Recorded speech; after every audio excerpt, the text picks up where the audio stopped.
growing up, my family was Catholic, so that meant my parents brought me and my brothers to church every week, and they made us go to Sunday school, and they made us be altar boys. So after your first communion, you would become an altar boy, and you would do that until you got confirmed. And then if you wanted to be an altar boy after you got confirmed, you could, but none of us did, shockingly. This story is about the first time that I was an altar boy. And don't worry. So you're in second grade when you're starting an altar boy. So they don't give you a lot of stuff to do.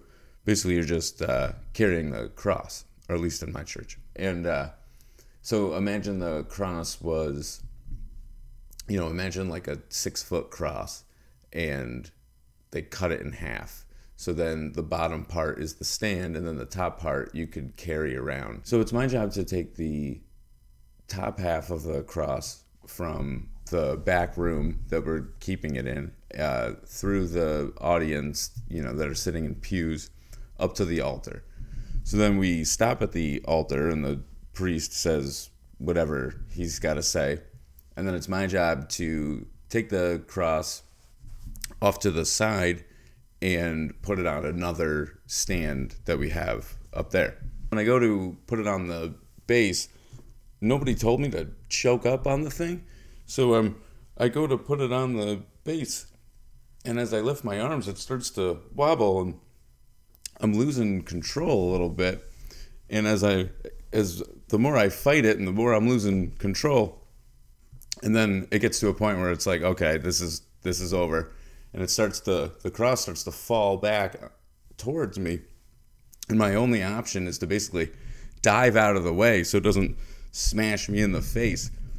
And it hits the table behind me, it just happens to be the table where they keep the wine and the body of Christ that people are going to eat and drink later. So I'm in a heap on the ground. I don't know what the fuck just happened. The cross is laying next to me, and the oldest altar boy, comes over and helps me up and picks the cross up and puts it on the stand. So then my seat is off to the side, like right next to the cross. So I'm just sitting there mortified. It's Easter season, so it's packed. The pews are full, and there's a side room that's also full of people. For a Catholic Mass, they have someone that reads the stories that's not the priest, and it just so happened to be my mom this night because she volunteered because she knew I was going to be altar boy.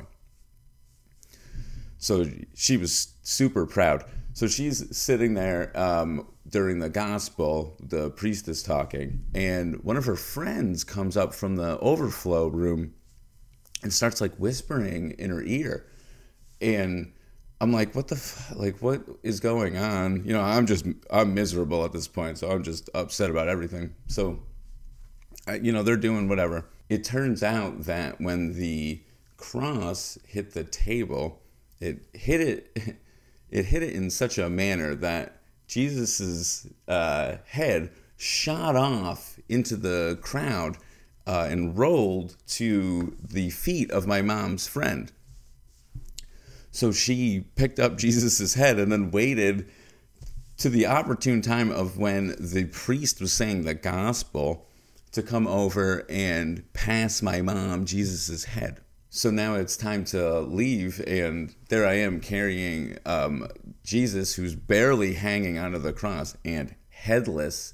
We're walking through the pews, and I don't think people really realized what happened with Jesus' head until now as we're parading through, showing exactly what happened, because he's headless. Before I can get into the back room where the cross is kept, my mom takes me off to the side and says, we're going to take the cross home so she can fix it. But what she didn't tell me was that she just decided this. She didn't get approval from the priest or anyone. So we're basically stealing the cross from the church now.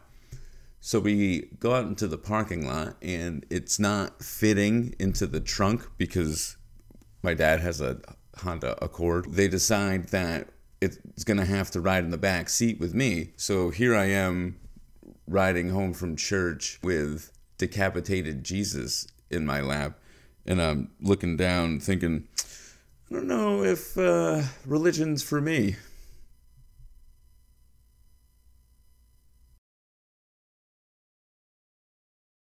Hey, thanks for watching that video. I really appreciate it. If you really liked it, can you really like it and maybe subscribe and ding that bell and do whatever else it is you got to do? And if you want, here's some more videos that you can watch.